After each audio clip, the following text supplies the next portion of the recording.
In 13 days, we are going to win North Carolina. And we are going to win back the White House, believe me. We're going to bring back your jobs that have been taken from you, that have been shipped all over the world, that have been shipped to Mexico. We are going to bring back your jobs, and we are not going to allow these companies to go to Mexico and other countries and take your jobs with them. We're going to stop the jobs from leaving North Carolina. We're going to start making things again in America. We are going to make things again. The jobs theft, that's what it is, will end the day I start the presidency, believe me. It's going to be America first again. Remember that, America first. You don't hear that anymore. It's not America first now, that we know, Early voting is underway, so make sure you get out and vote. And by the way, North Carolina, we're doing really well. You see what's happening. The dishonest media back there, they're going, what is happening? They're seeing the lines of people. They're seeing crowds like this. Look at this crowd. Now, they don't mention the crowds ever, but they see them. They know what's going on. They look at Florida. Have you seen Florida, what's going on? They have lines going to the voters' polls, to the booths, that are 4 blocks long in Florida, and there are an awful lot of red hats and buttons and Trump shirts. And generally speaking, those people do not vote for crooked Hillary Clinton.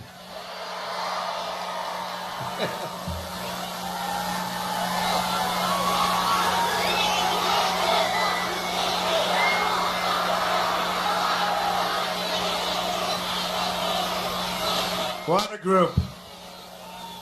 I love North Carolina. You know, I have a great property near Charlotte, very successful.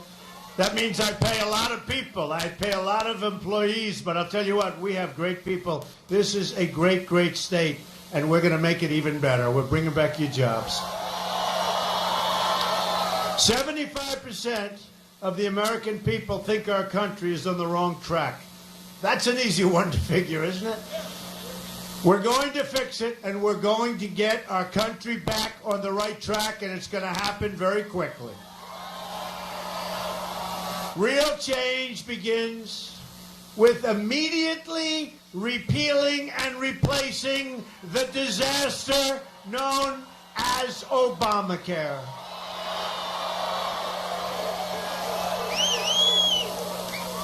That one's not even close.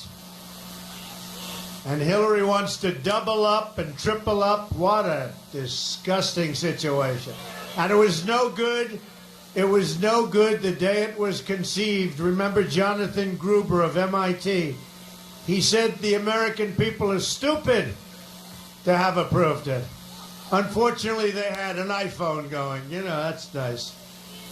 It has just been announced that Americans are going to experience another massive double-digit spike in Obamacare premiums, including more than a 118% increase for people in the great state of Arizona. So you think you have it bad. In Arizona, they're up to 118%.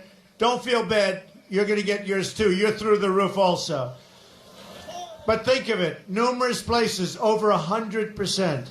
Even Bill Clinton admitted that Obamacare is, quote, the craziest thing in the world, where people wind up with premiums doubled and their coverage cut in half.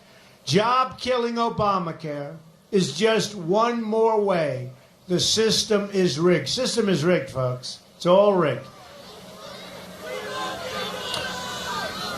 So when Gruber made that statement, a lot of things happened. And a lot of people started looking at Obamacare very closely. And I will tell you, Hillary Clinton came out and she wants to double down and make it worse. It's going to be so much worse. Frankly, can we live another 4 years with another Obama? I don't think so. I don't think so. And I think she'll be worse. And remember, the Supreme Court, just put it in the back of your mind, Supreme Court. But we can't take another 4 years of Obama. And that's what we're getting with Hillary. More than 500,000 North Carolinians have been forced into Obamacare. They didn't want it. They were forced. Premiums have gone up in North Carolina by double digits. And this year they're going to go up at a record number. It is catastrophic. More than 250,000 people in North Carolina are losing their health plans next year. 95 of the state's 100 counties will only have one insurance company to buy from. Good luck in that negotiation, folks. They are in a very good position. Hey, who's that carrier? I want to know. I want a piece of that insurance company.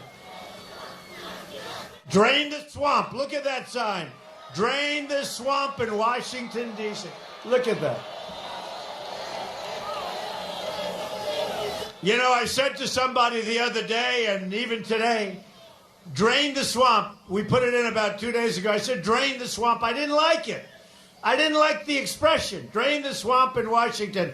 So I said it 3 days ago. The place went crazy. I said, you know what? I'm starting to like that expression. And now it's it's like trending all over the world. Drain the swamp in Washington. So we like that expression. Obamacare will destroy the economy and health care of North Carolina if we don't stop it fast, and I mean like immediately. Repealing Obamacare and stopping Hillary Clinton's health care takeover is one of the most important reasons we must win on November 8th. We have to. And next, we're going to rid Washington of corruption. It is corrupt. What about the Hillary Clinton fiasco? You ever see anything? What about all the WikiLeaks? Hillary bleached. Listen to this. We all know, but we're going to say it. Because nobody has ever gotten away with crimes. And I mean crimes like Hillary Clinton has gotten away with.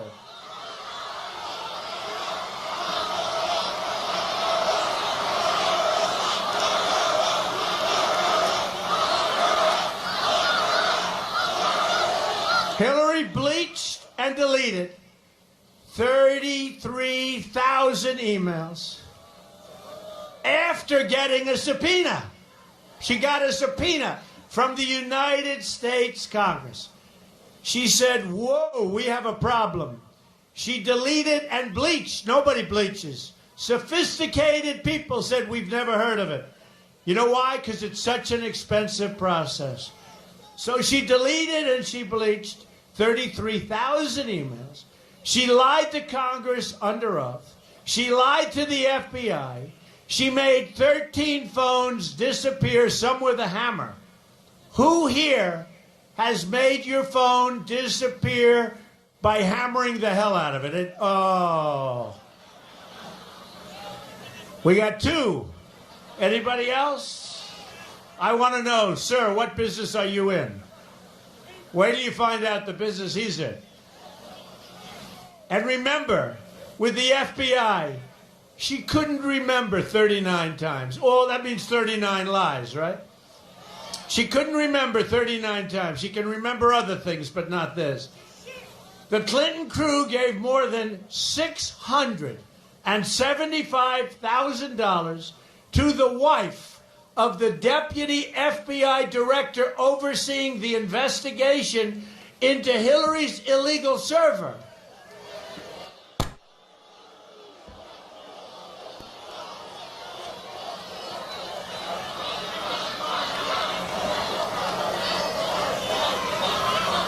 That's all right. Leave him alone.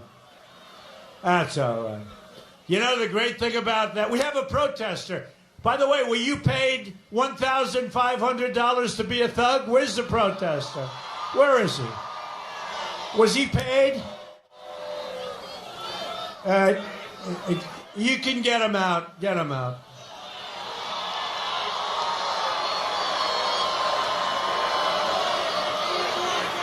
Out.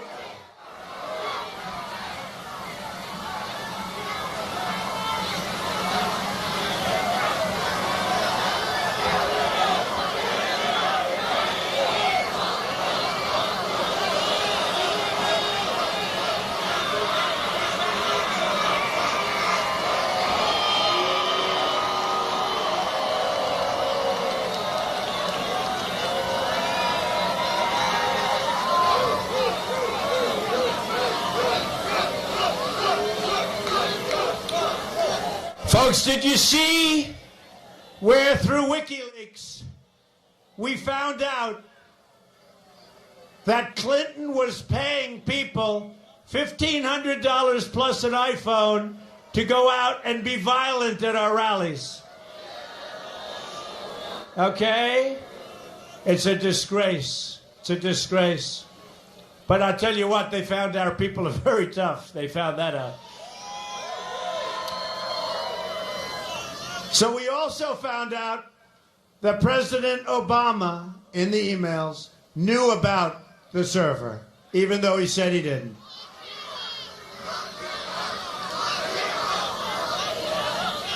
The criminal conduct of Hillary Clinton threatens the foundations of our democracy. There has never, ever been a situation like this, and the emails are just a part of it. We're going to turn it all around.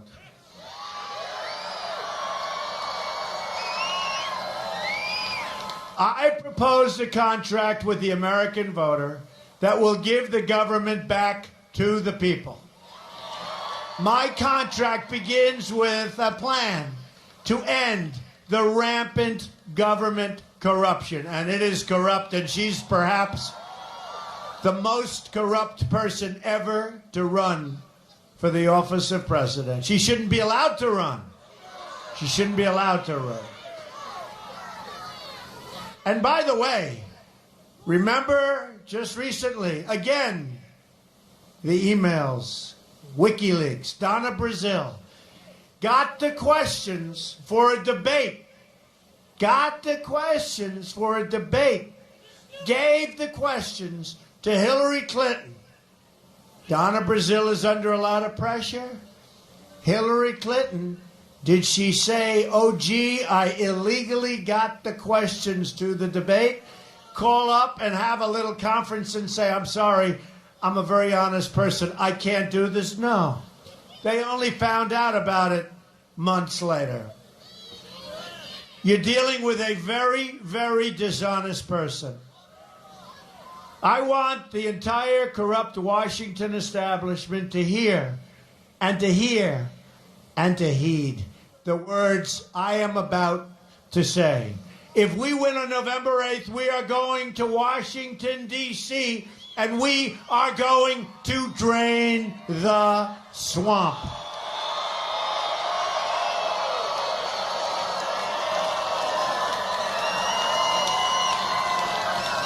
That includes a constitutional amendment to impose term limits on all members of Congress. At the very core of my contract with the American people is a plan to bring back American jobs. We've had it. We're going to bring back our jobs. And you really know what I'm talking about in North Carolina because you're one of the greatest victims of all. We're living through the greatest jobs theft in the history of the world. The greatest, think of that, the greatest jobs theft in the history of the world, not just here. Look at New England, look at New York State, look at Pennsylvania and Ohio. Look everywhere. North Carolina has lost nearly half of its manufacturing jobs since NAFTA. Can you believe it? Half of your jobs. A deal signed by Bill Clinton and supported strongly by crooked Hillary. Remember, every time you see a closed factory or wiped out community, the Clintons really did this to you. NAFTA was a disaster. But listen to this. I always say it looked like a typo. They made a mistake. It can't be possible. We've lost 70,000 factories. Now, I thought they meant 700 factories. Maybe 7,000. We've lost 70,000 factories since China entered the World Trade Organization. Another Bill and Hillary-backed disaster. The trade policies of Hillary Clinton have been devastating for workers, unions, companies, and communities throughout North Carolina. Stanley Furniture moved its production from Robbinsville, laid off 400 workers, and moved their jobs to Southeast Asia in 2010. Congratulations, Southeast Asia. They wouldn't be doing it if I was president.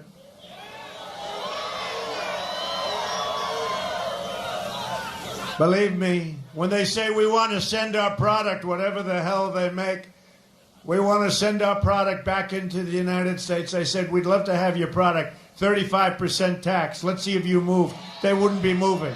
They wouldn't be moving. They wouldn't be moving, folks, and the politicians could have done that, but most of them are taken care of by special interests and donors, and the other half are stupid people. They don't know what they're doing. Flex, Global Operations, closed its plant in Charlotte, laid off 255 workers, and moved their jobs to where most of the place goes. They moved their company to a place called Mexico. That was this year.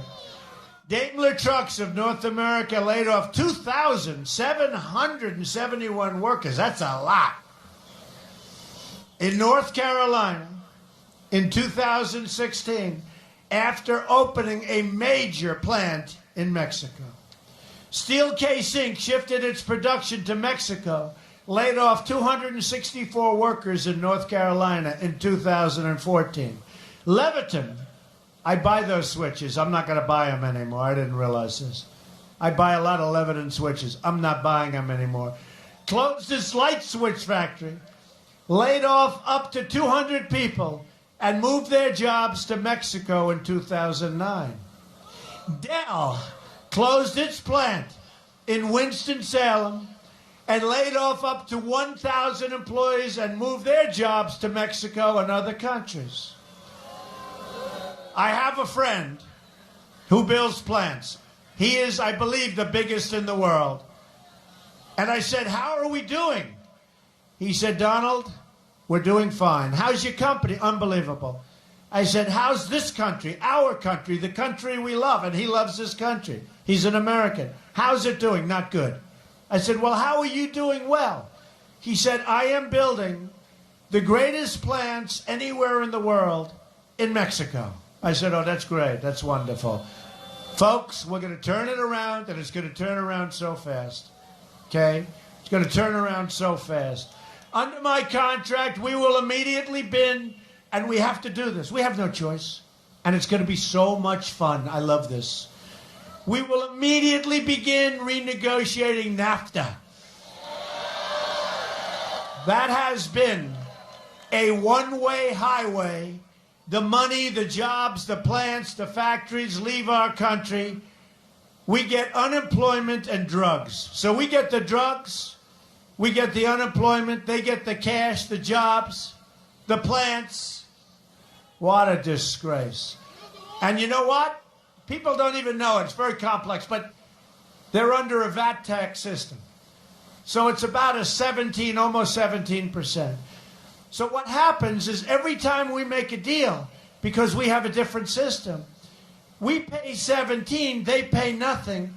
So the agreement has been defective for years and nobody ever changed it. That's why you never see anybody coming the opposite way. It's always jobs moving to Mexico. You never see, because it's a defective contract. They signed a defective contract just there. You're at a 17-point disadvantage before all of the other disadvantages kick in. Does that make sense? It's a defective contract and nobody did anything about it for years. Oh, are we going to do something about it? It's going to be done. And I met, as you know, 2 months ago, I met with the president of Mexico. Nice guy. Nice guy. And we're going to have a very good relationship with Mexico. Oh, we're going to build the wall. Don't worry about it. This guy. Believe me. We're going to build it. We have to build the wall. We have to build the wall. We've got to stop the drugs from coming into our country and poisoning our youth. We're going to build a wall. 100%. Mexico's going to pay for the wall. They don't know it yet, but they're going to pay for the wall. Believe me. But their leaders, their politicians are smarter and sharper than our politicians. We use people to negotiate our deals. The biggest deals in the world, like with China. What China does to this country is unbelievable.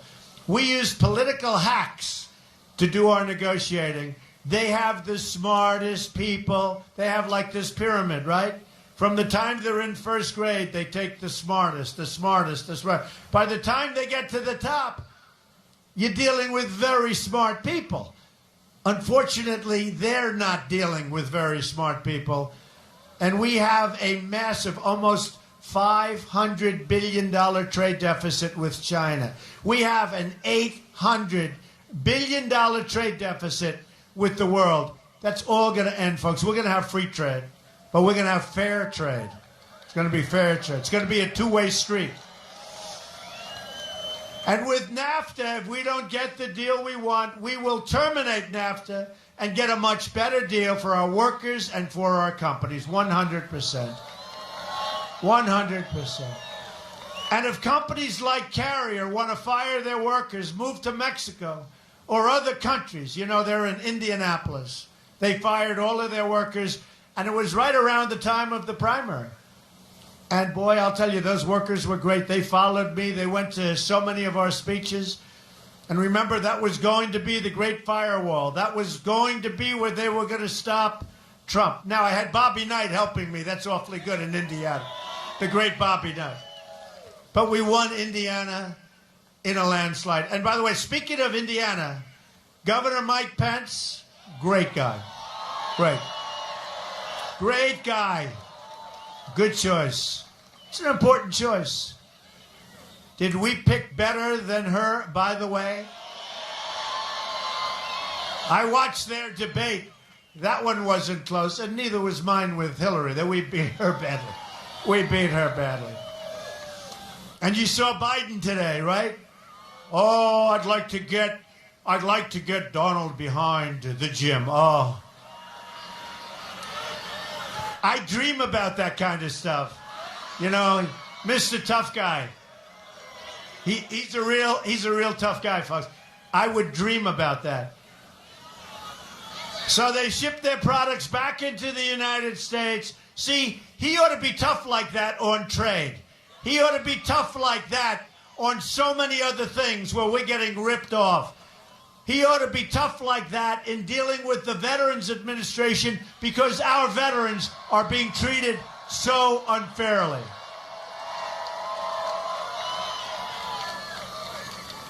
So we'll put on a tariff, and believe me, they're not moving. They're not. Companies like Apple will start making their iPhones and other products inside the United States. You watch. You watch. You watch. Everything's in China and Vietnam. I mean, you know, they say Apple. Isn't that wonderful? But they make everything outside. They will start making product, and so will other of our great countries. We will get companies to make product inside the United States. Wouldn't that be nice? And by the way, no shipping, no this. I mean, there are a lot of advantages, but we're going to get it. As part of our plan to bring back American jobs, we will lower taxes on our businesses from 35% down to 15%, going from the highest taxed nation in the world to one of the lowest. I'd like to make it the lowest, but you can only go so far. Maybe someday. We will be a rich nation once again. We will put so many people back to work. But to be a rich country, we must also be a safe country. Crooked Hillary Clinton unleashed ISIS and unleashed death and suffering across the Middle East. And now the terrorism is spreading into our country. She wants, in her words, to have totally open borders, which would destroy America's middle class and, by the way, destroy our country when you have open borders. You know, 600,000 people could be, if you look at it, the kind of numbers that they're talking about, millions more African-American incredible workers will be put out of work. They are so badly affected by the policies of Obama and Clinton. And I don't even know if they realize what they're doing. Hillary wants to increase Syrian refugees by 550% coming into this country. That's on top of the thousands and thousands and thousands already coming in. And these are people we have no idea who they are, where they come from. Believe me, folks, we are not doing that. The refugee plan would leave us with generations of terrorism, radicalism, and extremism inside of our shores. A Trump administration is going to suspend immigration from terror-prone regions of the world and will suspend the Syrian refugee program. And let me state this as clearly and nicely as I can. If I'm elected president, I am going to keep radical Islamic terrorists the hell out of our country. I will also secure and defend the borders of the United States. And yes, we will build that wall that you're talking about. We'll also cancel all funding for sanctuary cities. Horrible. Hillary strongly supports sanctuary cities like the one that killed Kate Steinle, San Francisco. Thousands of Americans have been killed by illegal immigrants. In January of last year, Grant Ronebeck, 21 years old, magnificent young man, was working at a convenience store in Mesa, Arizona, when he was viciously murdered in cold blood, shot point blank by an illegal immigrant with a long and vicious criminal record. People said, please don't let him into society. They did. He killed Grant violently. Another American murdered in cold blood was 25-year-old Spencer Golvac. He was sitting in his car at a stoplight after dropping off his girlfriend on his way home. An illegal immigrant in a pickup truck pulled up to him beside him and shot Spencer directly in the head. No warning, no talking, no nothing, no reason. The killer had a lengthy criminal record and had been deported 4 times. So many people said, don't let this man out. Get him back to his country. Get him out of our country. The Obama administration refused to do it. I've spent a lot of time with Spencer's mom, Julie. I have a message for the cartels, the drug dealers, and the gang members. When I win, your long reign of crime and terror will come crashing to an end quickly.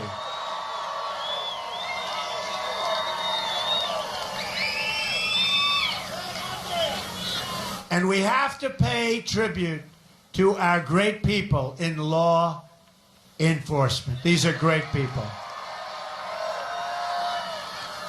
that are having a hard time right now. And they know where these people are, by the way. When you hear the gang members, the drug lords, all of these, they know. They can tell you in 1 minute who should go, who doesn't have to go. They know. We got some bad ones. We'll also rebuild our badly depleted military. We have the greatest people in the world. But we have a badly depleted military. And we can't beat ISIS. Can you imagine Mosul, right? Mosul. I've been saying this for a long time.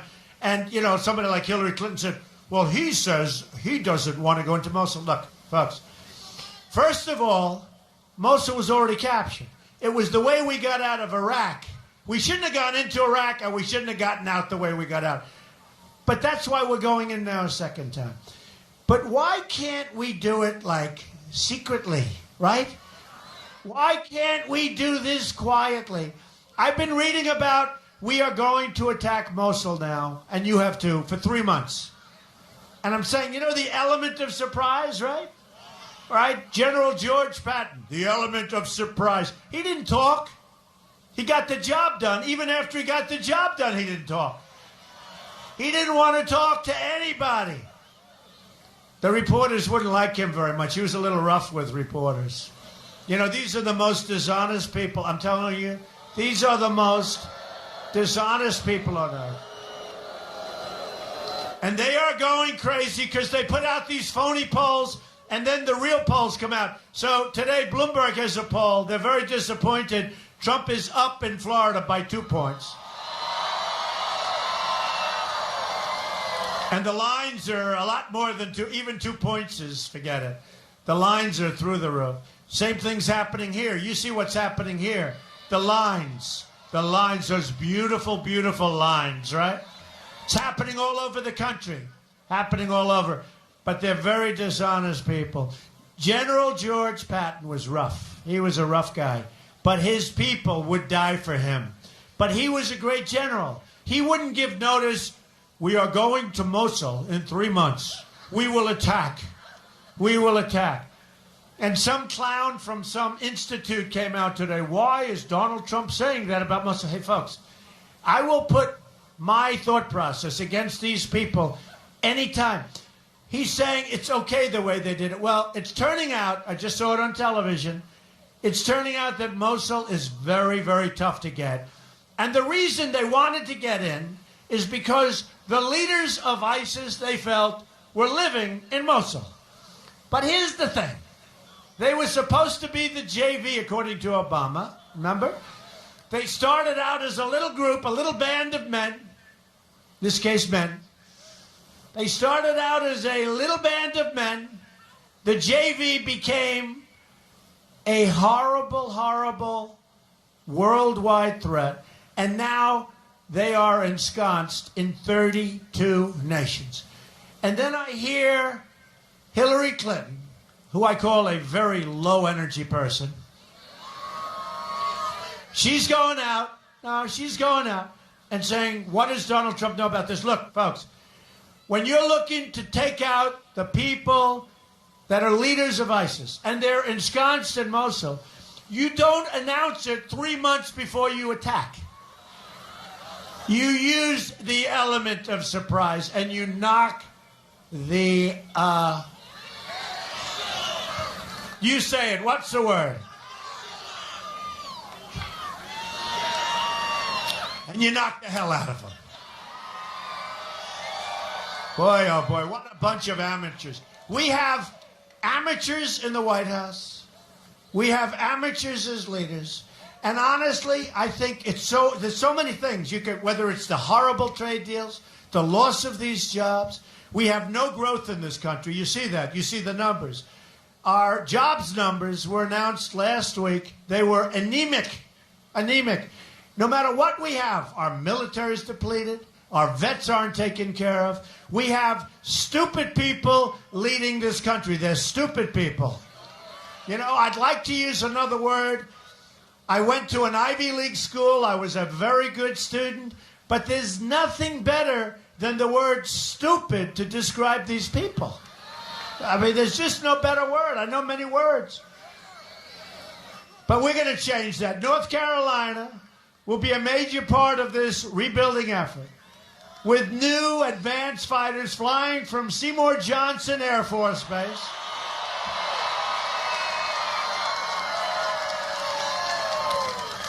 Marine battalions at Camp Lejeune.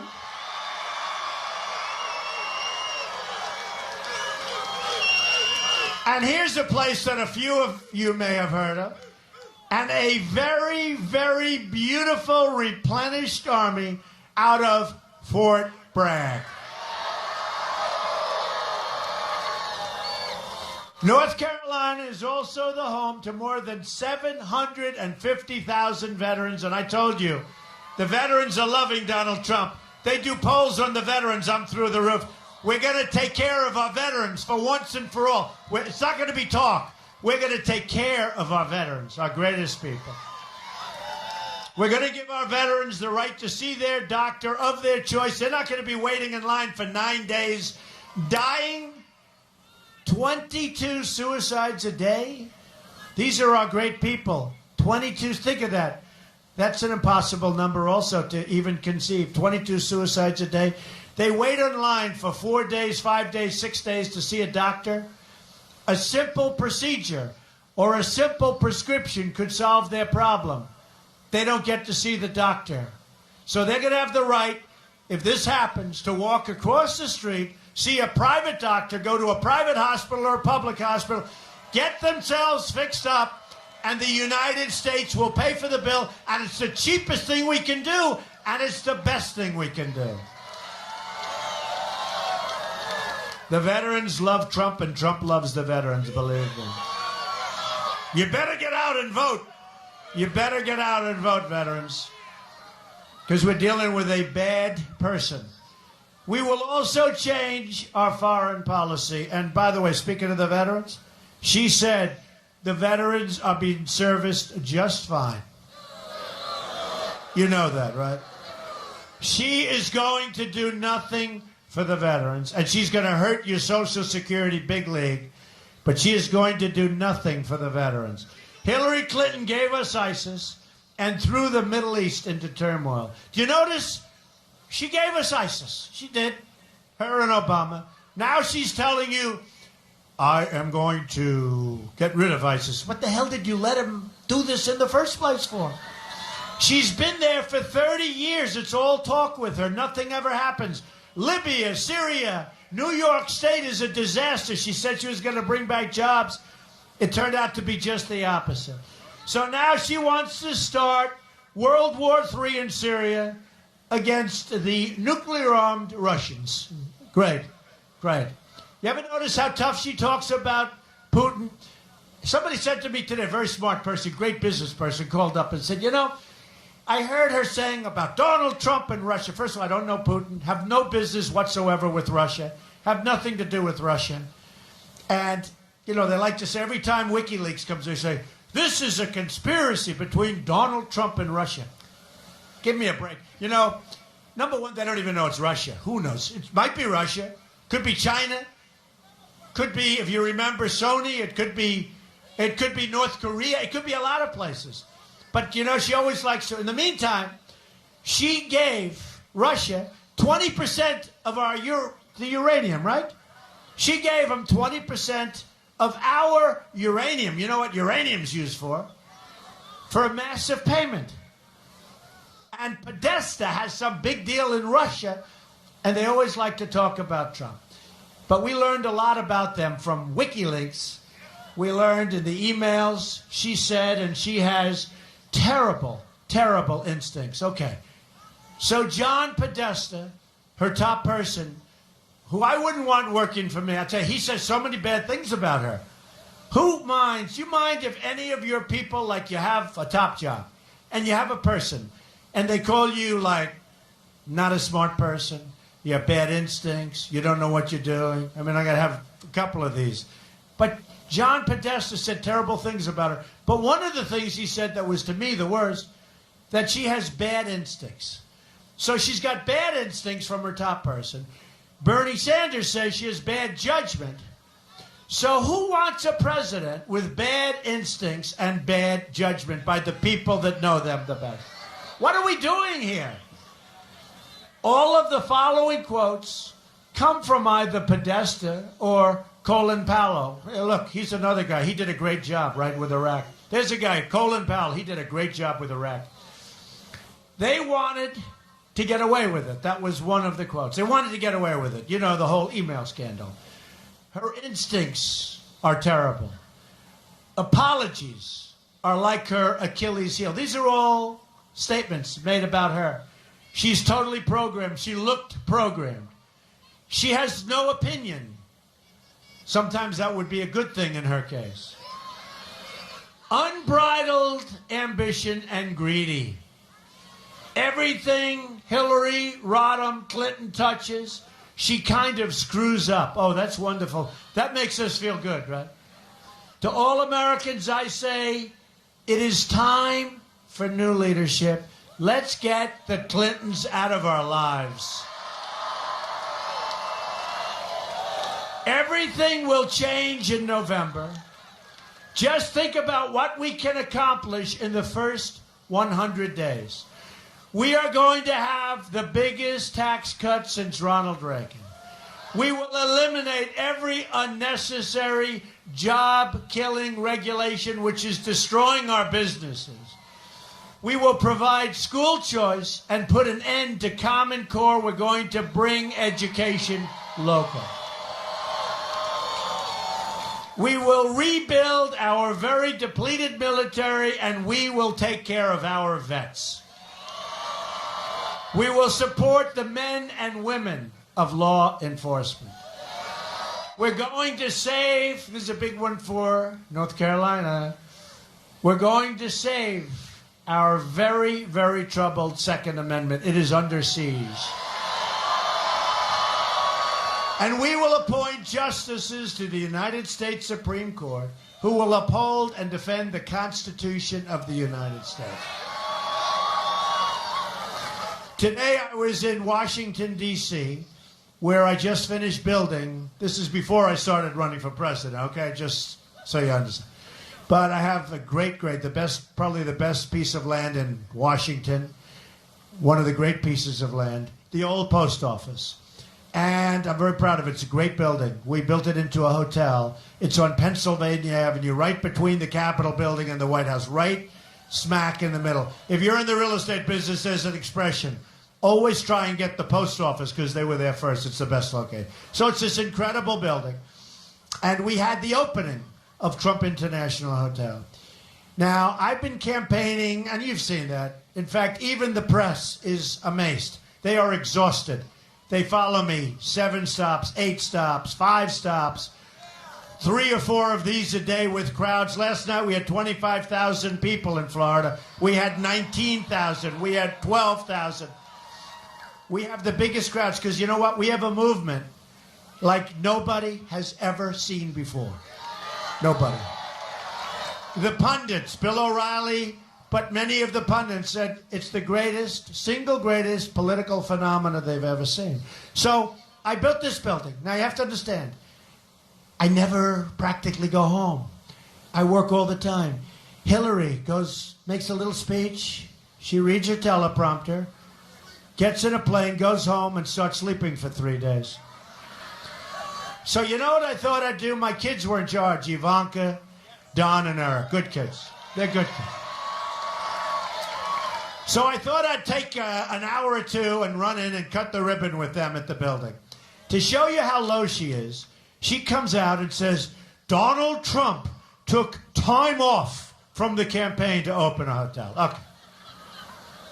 Now, she'll do one stop. I'm telling you, she wants to sleep all the time. This is not what we need. This is not what we need as a president. She's a very low-energy person. I saw it in the last debate. I think she did very poorly in the last debate. And then she was so exhausted she barely made it to the car. That's not what we need to negotiate with China. Okay, that's not what we need. But she said I took time off. And I'm saying to myself, isn't that a terrible thing? Where we're out working her, many, many more stops, many more everything. Don't go home. She's home all the time. She takes many days off. And then she said that. Then she said, I used illegal immigrants to build the building. Except I didn't use one. For 2 reasons. Number one, I didn't want to. And number two, I'm running for president. Why would I do that? So I went with the E-Verify system. We didn't have one illegal immigrant on the job. Everybody knows it.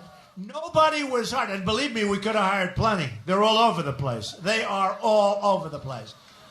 And I would have saved probably a lot of money, right? But I have the E-Verify system.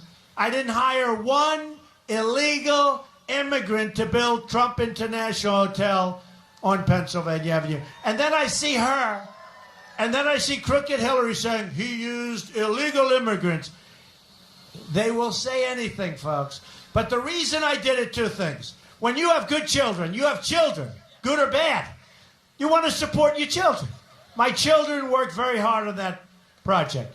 I wanted to be with them to cut the ribbon. But the other reason I went there is because it was brought in under budget and ahead of schedule, something this country never hears about. We have a hospital, a VA hospital, where it was supposed to cost like $600 million and it's going to cost $1.4 billion. But that's standard. Roads that cost double, triple, quadruple, bridges that are a disaster. Everything's a disaster. So I went in and I said, you know what, I'm going to do it. And we built it under budget, ahead of schedule. And that was the name of the news conference, under budget and ahead of schedule. And we built a great hotel. And I wanted to be with my kids to salute them and to congratulate them on doing a great job. I then flew in to another great section of North Carolina. We had another great talk, and we've had a lot of fun. But I just wanted to set the record straight. All E-Verify, no illegal immigrants, no help in that regard, and we have a great thing. And including construction, we put literally thousands of people to work. And that's a great thing, because that's what our country needs. But remember, under budget and ahead of schedule, okay? So Americans are tired of being told what we can do, what we can't do, and what can't be done. That's all we hear. They're tired of being asked to defer their dreams to another day and to another decade, which is really what they mean. Everywhere I go in this country, all I see is untapped potential waiting to be set free. And a great example of that is the African American community. They've been treated so unfairly. And we're going to fix our inner cities. We're going to fix them. African American communities, Hispanic communities, we're going to work on the inner cities, because what Hillary and the groups have done, give me your vote, and then after the election, I'll see you in 4 years. That's all they do. We're going to fix our inner cities. We're going to bring jobs back to our inner cities, and safety back, and education back to our inner cities. And we're going to do great with the African American community. We're going to do great with the Hispanic community in the election. But we will never realize that potential if we continue putting our faith in a broken political system that has let us down time and time again. Let's close the history books on the failures in Washington, and let's open a new chapter of success and prosperity. I'm asking all Americans to join me in dreaming big. Remember when we used to dream big? We don't dream big anymore. We want big, bold dreams for our future. I'm going to fight for every American in every part of this nation. I'm going to fight for every person in this country who believes government should serve the people, not the donors and not the special interests. I'm going to fight to bring us together as one great nation. We are a divided nation right now. Just imagine what our country could accomplish if we started working together as one people under one God, saluting one American flag. Just think about it. Once again, we will have a government of, by, and for the people. Together, we will make America wealthy again. Together, we will make America strong again. Together, we will make America safe again. And we will make America great again. Thank you very much. Get out and vote. God bless you, everybody. God bless you. Thank you.